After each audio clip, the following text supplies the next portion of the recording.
Insight. A política local e suas direções. O que está por trás das decisões e a análise dos cenários. Com Marco Antônio Sabino. Grande Sabino, muito boa tarde a você. Oi, Sabino. Tá tudo bem? Tudo legal? Boa tarde, Joel, Ana, Giovana, ouvintes. Tudo bem, felizmente, graças a Deus, tudo bem. Que bom. Subsídio para empresas do transporte coletivo aqui em São Paulo, Sabino. Você está ouvindo o nosso papo aí. O TCM identificou esse furo aí de 20 milhões de reais. Mas o problema é muito maior do que esse dinheiro que foi identificado. Porque o que sai dos cofres da prefeitura, ou seja, o que sai do nosso bolso, é muita grana. É grana pra caramba, né? O que é que você pode colocar pra gente? O que é que você pode trazer, é claro, para nós e para os nossos ouvintes? Olha, Joel, primeiro, essa é a grande caixa preta da prefeitura. Esse assunto é um dos assuntos mais complicados, mais estranhos, não dessa gestão, mas de várias gestões que vêm estando à frente da prefeitura de São Paulo.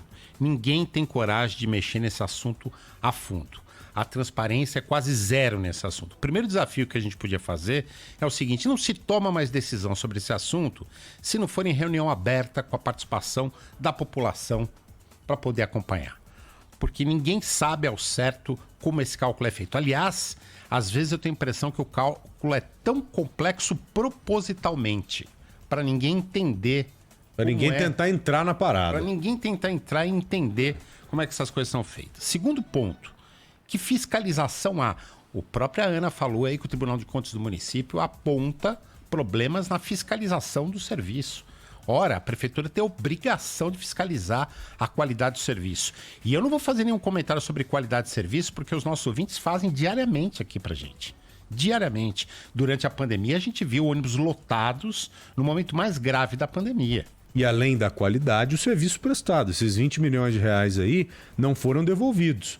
Foram pagos pela prefeitura, mas não foram oferecidos em serviço para a população, né? Agora, a minha preocupação no meio dessas contas todas é que você já entre na parada com uma conta de chegada. Sabe aquela conta pronta? Que você fala, olha, eu tenho que chegar naquele número lá. Então, o que a gente faz para chegar naquele número?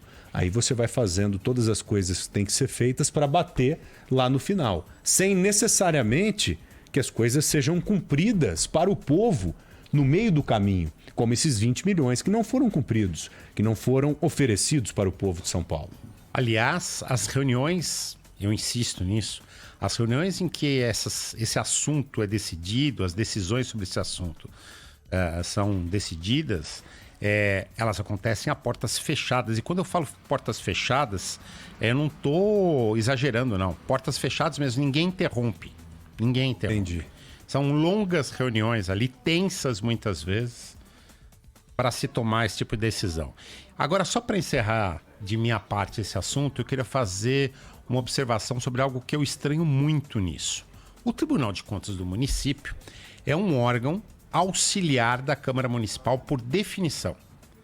E lá na Câmara Municipal estão as pessoas mais interessadas nessa questão do subsídio para ônibus. Então, tenho certeza aí que no bastidor tem algum desentendimento acontecendo, estão colocando bode na sala para resolverem um problema. Entendi. Vamos continuar nesse assunto, porque é um assunto de interesse de todos nós. E onde tem muito dinheiro, pode ter problema ali no meio. Geralmente Vocês estão tem. entendendo o que eu estou dizendo. Bom, seguindo com outro assunto importante. Vamos lá. Organização para a corrida eleitoral. Corrida eleitoral já tá valendo, né? Já tem muita gente se mexendo por aí e com a esquerda não é diferente. Já está valendo, mas antes, rapidinho, só parabenizar a Ana aí pela apuração, porque realmente o assunto é importante e a Ana trouxe a informação em primeira mão. Mas vamos falar um pouquinho de eleição. Eleição é o seguinte, muita gente reclama assim, Sabino, você só fala do Dória, que o Dória é governador de São Paulo e a gente está focando um pouco os nossos comentários aqui na política local. Mas vamos falar da esquerda hoje. Vamos falar um pouquinho de como é que a esquerda está se organizando. É óbvio que a esquerda tem um candidato forte que polariza com Bolsonaro. Eu me refiro, obviamente, à eleição presidencial, que é o ex-presidente Lula, que, aliás, está anunciando uma viagem para o Nordeste, onde ele sempre foi forte, né, para exatamente reforçar o nome dele lá. Lula que tem conversado com lideranças políticas de todas as matizes ideológicas. conversou com Kassab em Brasília recentemente, conversou com Michel Temer recentemente, recebeu um certo apoio de Fernando Henrique Cardoso, do PSDB, manifestando um voto possível em Lula. Enfim, Lula se movimentando muito, bastante. E agora surge a notícia de que 2 nomes fortes da política nacional, conhecidos nacionalmente, o nome do governador do Maranhão, Flávio Dino, que é do PCdoB, e de Marcelo Freixo, no Rio de Janeiro, que é do PSOL, eles estão anunciando a filiação deles ao PSB.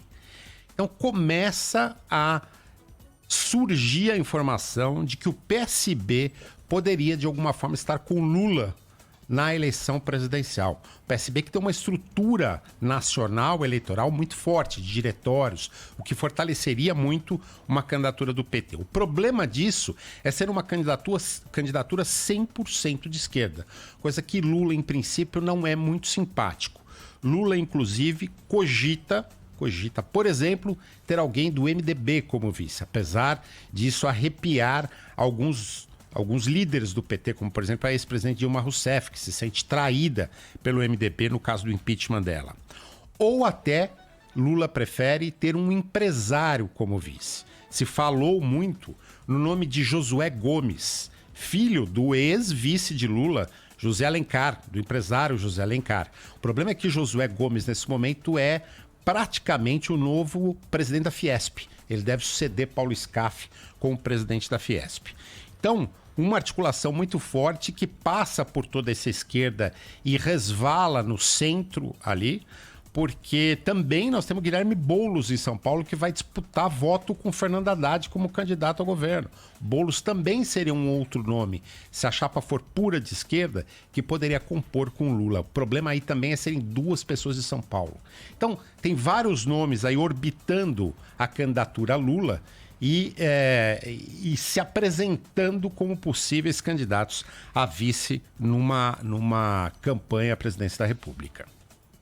Ótimo, Sabino. Muito bom saber dessas movimentações todas. Você tem um outro assunto aí também, não tem? Eu tenho aqui também falar um pouquinho, a gente tem repetido essa história de Michel Temer também estar se movimentando muito, ao lado de Kassab talvez e Lula sejam os 3 que estão mais se movimentando para formar essas candidaturas, só que Kassab e Temer preferencialmente organizando uma candidatura de centro.